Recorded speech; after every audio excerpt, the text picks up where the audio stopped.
La tierra nativa, de Isaías Gamboa. 1. El día que cumplió 30 años, Andrés del Campo estuvo preocupadísimo, nervioso. Siempre había pensado con inquietud en esa edad en que hay algo muy bello que concluye y algo muy serio que comienza. Y aunque en la primera parte de su juventud no había podido ser tan feliz como él lo soñara, amaba ese período de la existencia en que todavía flota en el alma un raro ambiente de locura, de bohemismo, que tiene para ciertos temperamentos un singular encanto. Andrés, al llegar el temido día de cumplir 30 años, pensó que estaba terminada su juventud, que había llegado a una cumbre donde empezaría a descender. Y estuvo preocupadísimo, nervioso. Desde que despertó y vio cerca de su escritorio el calendario con la fecha fatal, fue sobrecogido por una emoción de disgusto, de cólera, que luego degeneró en tristeza, en reflexión íntima y dolorosa. Permaneció en el lecho, tendido, inmóvil como un muerto, con la mirada fija en un punto cualquiera, esforzándose por no pensar. La luz de la mañana entraba sutil y brillante en largas franjas, cortando la semioscuridad de la habitación. Andrés se volvió bruscamente para mirar ese rayo de sol del día enemigo, y luego inconscientemente se quedó mirando los átomos que se agitaban en las doradas cintas luminosas. Afuera se sentían los primeros rumores de la ciudad que despierta. Como una evocación imprevista, cruzó por la imaginación de Andrés el recuerdo de los lejanos días de su infancia, y el pensamiento se detuvo en los dos seres amados, su madre y su hermana. ¿Cuánto tiempo había pasado sin verlas? 10 años ya. Pensó con horror en tan larga ausencia. ¿Cómo habría envejecido su madre? ¿Cómo se habría transformado su hermana? Y se acordó de que aquella, en cada cumpleaños de su hijo, mandaba decir una misa por la buena suerte de ese pedazo de su corazón, y porque la Virgen no la dejara morir sin volverlo a ver. En el alma escéptica de Andrés, este sencillo y piadoso recuerdo produjo una impresión de ternura. Y se figuró que en ese mismo instante su madre y su hermana irían subiendo los quingos de San Antonio, zig-zag, que conduce a la capilla edificada en lo alto de la colina en que se recuesta la ciudad natal. Y como si efectivamente oyera los repiques de las campanas que escuchó en la niñez, saltó del lecho, como entonces solía, y se vistió apresuradamente. La ilusión había ejercido un imperio de realidad en su ánimo. Durante toda la mañana estuvo escribiendo para Cali, allá donde estaban los seres queridos, allá de donde el día menos pensado podía llegar una carta de luto. Oh, estar ausente es vivir en un continuo sobresalto. No quiso salir a la calle sino por la tarde, cuando ya iba a ponerse el sol. Entonces subió a lo largo de la Alameda de las Delicias, lentamente, con las manos atrás. En el hermoso paseo corrían alegres niños, haciendo rodar sus aros de colores, y la vista de las chiquitinas sonrosadas, de ojos límpidos y cabellos rubios que se esparcían al viento, produjo en el joven de 30 años una sensación plácida, agradable, ligera. Hermosas santiaguinas paseaban en pequeños grupos, cortejadas unas por sus respectivos pololos, y otras alentando con su aparente indiferencia la aventura de sus compañeras. Debajo de las encinas, en las banquetas de madera, cuchicheaban parejas felices. Era a fines de la primavera, cuando todo ama. Andrés sintió la nostalgia de esa inmensa dicha y le preocupó de un modo singular entonces una idea penosa que ya muchas veces le había entristecido. La idea de si ya él no volvería a amar en ningún tiempo, y si esa ingenua locura pertenecía irremediablemente a su pasado. No sentirse capaz de volver a amar así, con toda la intensidad afectiva, con toda la ilusión juvenil. ¿Estaba muerta su alma para siempre? Y allí, bajo las frondas verdes, iluminadas por el sol poniente, veíanse las parejas amorosas, atraídas hasta la inminente cercanía del beso, las manos en las manos, cuchicheando como aves. ¿Todo eso no volvería para él jamás?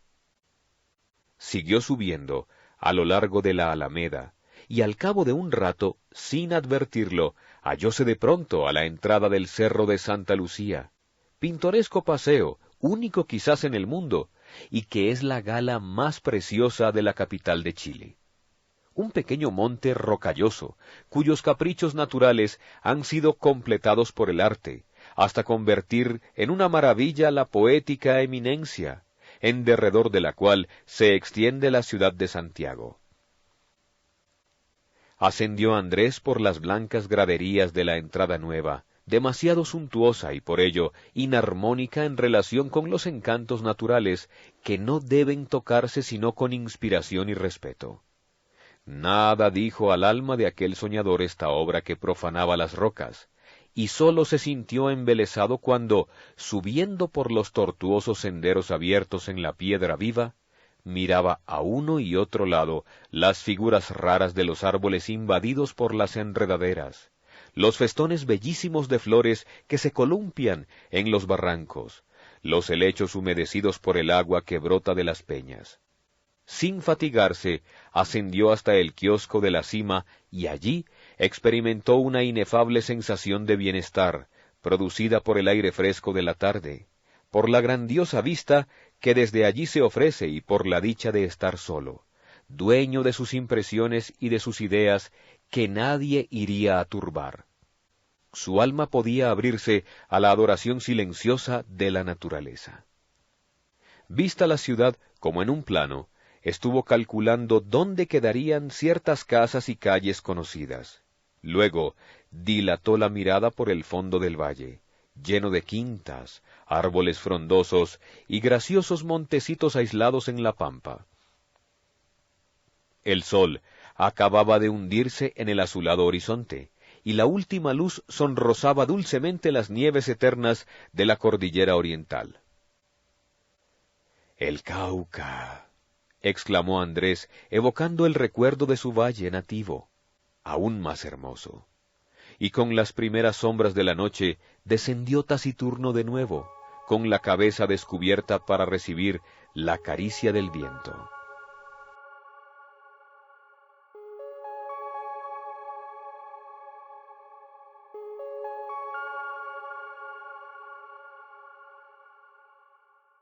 II. Más de 10 años hacía que había dejado su querida ciudad de Cali en el Cauca, la más bella región de Colombia.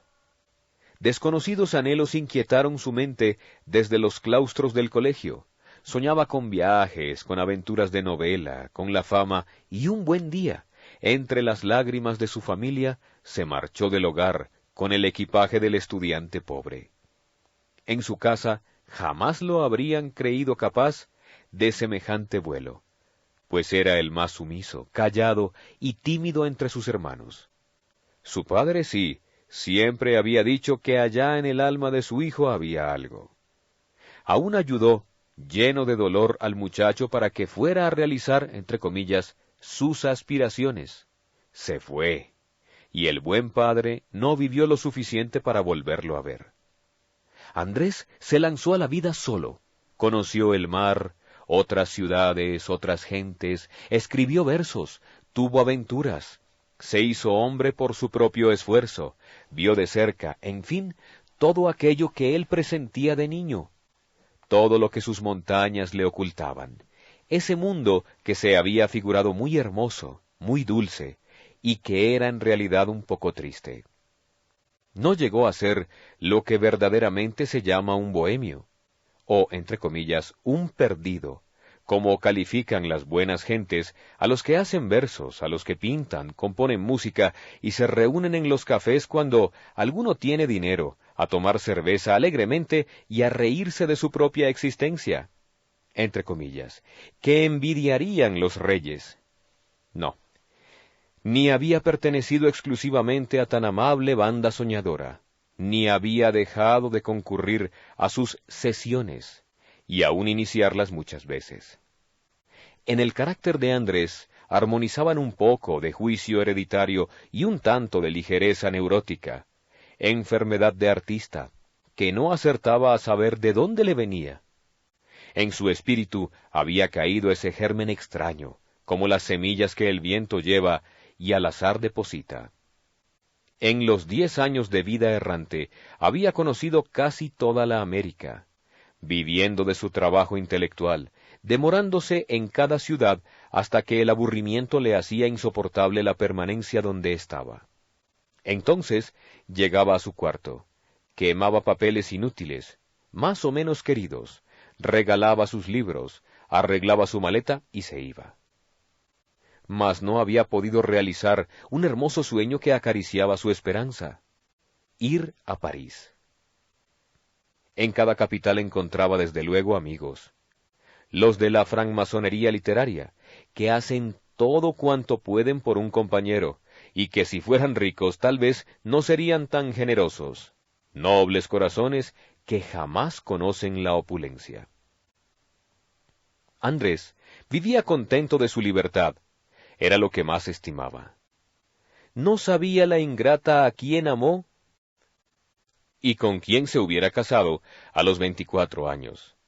El bien que le hizo con sus encantadores desvíos y con su definitiva traición.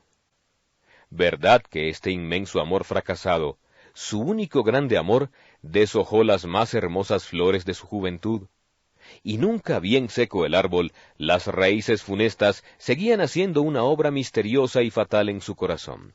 Después, las mujeres no fueron para él sino unas adorables personas que pueden proporcionar muchos placeres cuando no se comete la locura de amarlas. Cuando queriendo envolver en sus divinas redes a un hombre consciente, se pierden ellas mismas en el juego delicioso de sus atractivos. Sólo entre este aleteo de superficialidad sentíase bien Andrés en el ambiente de ellas. Muchas flores, muchos versos, muchos álbumes con la palabra poesía, efímeros amores líricos con sus correspondientes cartas y después el olvido, el bienhechor olvido, nada más. Y entonces decía que lo mejor que había en el mundo era la mujer. Pero en el fondo les tenía desconfianza, prevención, no sé qué parecido a un viejo rencor que las empequeñecía en su juicio, como si el juicio no fuese para perderlo por ellas. Analizaba sus más bellos trajes, sus más finas sonrisas, sus meticulosas palabras, y concluía pensando que todo eso no era sino el trabajo premeditado, el ardid ingenioso para lograr un objeto. Y pensaba también que cuando el matrimonio dejara de ser el único horizonte de la mujer, la humanidad sería feliz. No tomando a estas criaturas como son, siendo así tan buenas y tan lindas, acababa por fastidiarse de ellas, juzgándolas vanidosas, insustanciales. ¡Qué consuelo cuando encontraba alguna distinta, artista, intelectual, que hubiera leído algo, que supiera sentir, pensar y, sobre todo, hablar de otras cosas que no fueran encajes y sombreros! Pero el amor no podía volver a ese corazón. Cuando Andrés se sentía anormalmente inquieto por alguna de sus amigas, al advertir que se estaba entusiasmando demasiado, tomaba el partido de no verla más, o se ponía a examinarla, a estudiarla, y en vez de tratar de descubrir las cualidades que pudiesen agradarle, fijábase únicamente en todos los detalles que le eran antipáticos, un gesto fingido, una frase vulgar, una apreciación ridícula. Mientras quede así alerta la facultad de pensar, no ama nadie, ni se casa nadie. Casarse era para Andrés lo inconcebible. Había pasado la edad en que los jóvenes se lanzan a esa aventura por amor, época en que él también se habría lanzado, mas ya no. Amaba su independencia, sus alas. Oh, si se casara, no podría ya viajar, ni escribir, ni soñar, ni nada. Hartos ejemplos tenía, y entre ellos uno sumamente triste, en que no podía pensar sin conmoverse. Era el caso de un compañero suyo, su mejor amigo, lleno de ideales, de aspiraciones, de superior talento y envidiable alegría. Se casó y fracasó. Adiós talento, adiós ideales, adiós alegría, adiós también su patria lejana. Andrés creía firmemente que a él, si se casara, le sucedería otro tanto. El fracaso de su espíritu, la irremediable ausencia de la patria. ¡Cuán bello, cuán poético sería el amor, si al término de su senda florida no estuviera el matrimonio con todas sus desolaciones! Así pensaba Andrés, y durante algún tiempo se consagró al culto de lo pasado, y al goce de lo presente, con el tacto de quien corta las rosas evitando las espinas. Pero era este un juego de pura habilidad, un ejercicio violento, sin la dulzura de lo natural, de lo sencillo. Y por eso había ocasiones en que pensaba dolorosamente en la dicha infinita de los que se quieren con todo el corazón, sin desconfianza, sin engaño. A toda esa amargura de que estaba colmado su pecho, se agregaba la desolación, la desorientación producida en el cerebro por la literatura y la filosofía modernas, con todos sus oscuros problemas y sus complicadísimos casos psicológicos que presentan la vida aún más penosa de lo que es, que arrebatan al alma la sencillez, la alegría, la esperanza, y dejan el corazón abatido, destrozado, sin saber qué hacerse ni qué rumbo tomar. En este yermo, en esta juventud, donde no florecían las ilusiones, Andrés acabó por sentirse cansado, infeliz. Encontraba la vida rutinaria, sin objeto. Les tomó aversión a los hoteles. Se alejó de los alegres compañeros de letras. Se acentuó su disgusto por la sociedad, en la cual sólo había jovencitos, petimetres y señoritas a la moda. Y siguió viajando, en busca de algo distinto, hallando lo mismo en todas partes. Y se dibujó en su semblante una contracción de amargura. Era definitivamente un vencido. Se sentía enfermo, triste y solo. Y empezó a pensar cariñosamente en su terruño, en su madre, en su hermana, y tal vez, en las Marías del Cauca. El cielo, los campos, los seres que había visto en su infancia, lo llamaban. En tal situación moral lo sorprendieron en Chile los 30 años, día en que estuvo preocupadísimo, nervioso, edad que él no habría querido cumplir.